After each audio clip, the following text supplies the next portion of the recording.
Ingat nggak, ada yang bilang kalau kejahatan itu terkadang bukan dari niat pelakunya, tapi karena kesempatan. Nah, kalau yang satu ini udah punya kesempatan dan niat banget lagi untuk melakukan tindakan pencurian. Seorang wanita menunjukkan gelagat aneh saat berada di dalam sebuah pusat perbelanjaan. Setelah digelandang satpam, wanita ini ternyata mencuri banyak celana jeans dengan cara memakainya berlapis-lapis. Waduh, si mbaknya niat banget. Ada-ada saja kelakuan seseorang dalam melakukan tindak kejahatan. Seperti kisah seorang wanita yang dipaksa melepaskan celana di sebuah toilet di mal ini. Video sang wanita melepaskan celananya di toilet mal itu bahkan viral karena ada benda tak terduga di baliknya.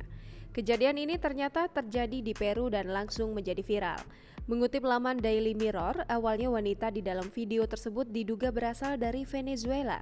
Wanita tersebut ditangkap satpam, kemudian membawanya ke dalam toilet dan dipaksa membuka celana yang ia kenakan. Sejak video tersebut viral, telah dibagikan sebanyak lebih dari 99.000 kali dan mendapatkan banyak komentar setelah terkejut menyaksikannya.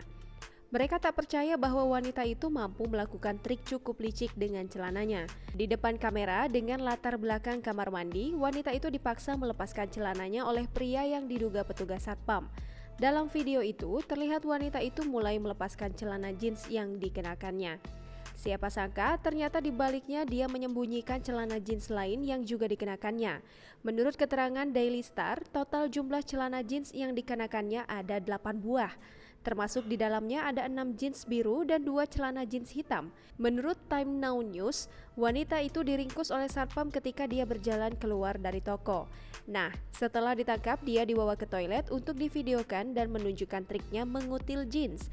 Akibat video tersebut viral, banyak warganet yang memberikan komentar. Salah satu warganet mengatakan dia harus dipenjara untuk waktu yang lama.